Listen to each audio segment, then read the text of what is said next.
તો કેમ છે દર્શક મિત્રો, સ્વાગત છે તમારું અમારા નવા બ્લોગમાં। તો બધા ખુશમાં હશો, ખુશમાં રહો। નૂતન વર્ષ અભિનંદન। જય ગૌ માતા, વંદે ગૌ માતરમ। તો આપણું ગોકુળ કીર ગૌશાળા ભગુડા ધામથી નૂતન વર્ષ ગાય માતા તરફથી સૌ દર્શક મિત્રોનું હાર્દિક સ્વાગત અસ્તુ। જય ગૌ માતા। બધા ખુશમાં રહો, ખુશમાં હશો એવી ગાય માતાના અંતરથી આશીર્વાદ। તો આપણે કાલે નવું વર્ષ હતું, શુભ સંકેત અનુસાર સૌને સારી એવી આશીર્વાદ ગાય માતાના। તો આપણું ગૌધન પહોંચી વળ્યું છે રસારા સરવા ઓર્ગેનિક નેચરલી।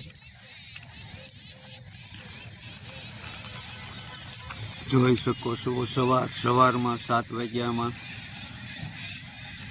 તો આ આપણું નિત્યક્રમ અને કાયમનું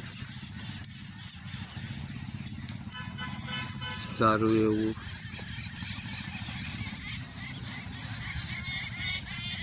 વોકિંગ થાય છે। ગાય માતાએ આખો દી વોકિંગ કરે અને નેચરલી પ્રકૃતિની ગોદમાં ધન્વંતરી માના સાનિધ્યમાં પશુ પંક્ષી પ્રાણી અને વાયુ પ્રદૂષણ મુક્ત એકદમ નેચરલી। તો આ છે અમારું નિત્યક્રમ અને નિત્યનું કામ। તો સૂરજનારાયણ પણ અત્યારમાં સારા એવા પ્રાથમિક શાળાની માથે ઉગી રહ્યા છે અને ઉદયનારાયણ બાપુની મઢી। તો આ દેવસ્થાનોના સાનિધ્યમાં આપણું ગૌધન હરાસારા ગ્રહણ કરે છે અને ખાસ કરીને તો આપણે કાવંદરી નદીના કિનારે કે જે અત્યારે વહેતા નીર છે। તો જોઈ શકો છો તમે આપણું પશુધન 10 વાગ્યા લગી સારો ગ્રહણ કરશે અને 10 વાગ્યા બાદ આરામ ઉપર વયા જાહે। તો આ આપણા બ્લોગને શેર કરો, લાઈક કરો અને સબસ્ક્રાઈબર કરવાનું ભૂલશો નહીં। મળીએ પાછા આપણા નવા બ્લોગમાં। તો આ સાદા બ્લોગને સારો સમજી અને લાઈક શેર અને સબસ્ક્રાઈબર કરજો। અસ્તુ। જય ગૌ માતા, વંદે ગૌ માતરમ।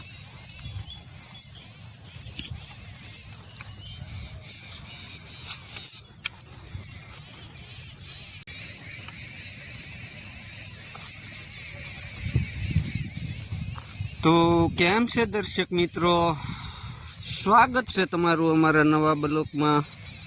તો બધા ખુશમાં હશો, ખુશમાં રહો। નૂતન વર્ષ અભિનંદન। જય ગૌ માતા, વંદે ગૌ માતરમ। તો આપણું ગોકુળ કીર ગૌશાળા ભગુડા ધામથી નૂતન વર્ષ ગાય માતા તરફથી સૌ દર્શક મિત્રોનું હાર્દિક સ્વાગત અસ્તુ। જય ગૌ માતા। બધા ખુશમાં રહો, ખુશમાં હશો એવી ગાય માતાના અંતરથી આશીર્વાદ। તો આપણે કાલે નવું વર્ષ હતું, શુભ સંકેત અનુસાર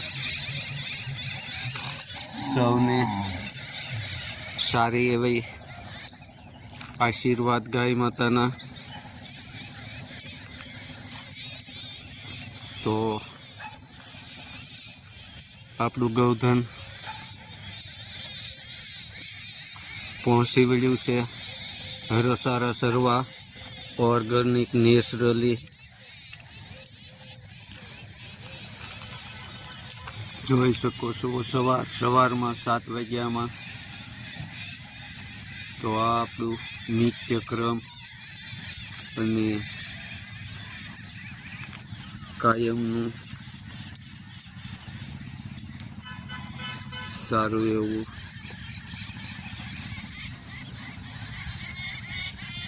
વોકિંગ થાય છે. ગાય માતાએ આખો દી વોકિંગ કરે અને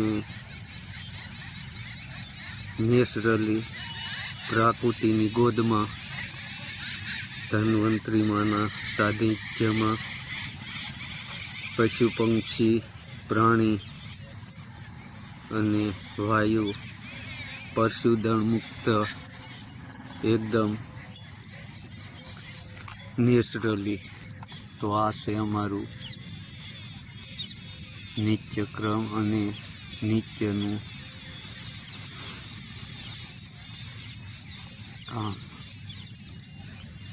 તો સૂરજનારાયણ પણ વિચારમાં સારા એવા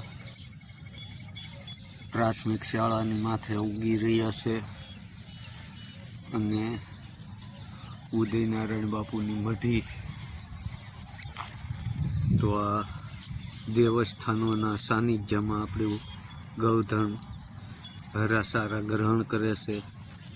અને ખાસ કરીને તો આપણે કાવંદરી નદીના કિનારે કે જે અત્યારે વહેતા નીર છે. તો જોઈ શકો છો તમે આપણું પશુધન 10 વાગ્યા લગી સારો ગ્રહણ કરશે અને 10 વાગ્યા બાદ આરામ ઉપર વયા જાહે. તો આ આપણા બ્લોગને શેર કરો, લાઈક કરો અને સબસ્ક્રાઈબર કરવાનું ભૂલશો નહીં. મળીએ પાછા આપણા નવા બ્લોગમાં. તો આ સાદા બ્લોગને સારો સમજી અને લાઈક, શેર અને સબસ્ક્રાઈબર કરજો. અસ્તુ. જય ગૌ માતા, વંદે ગૌ માતરમ.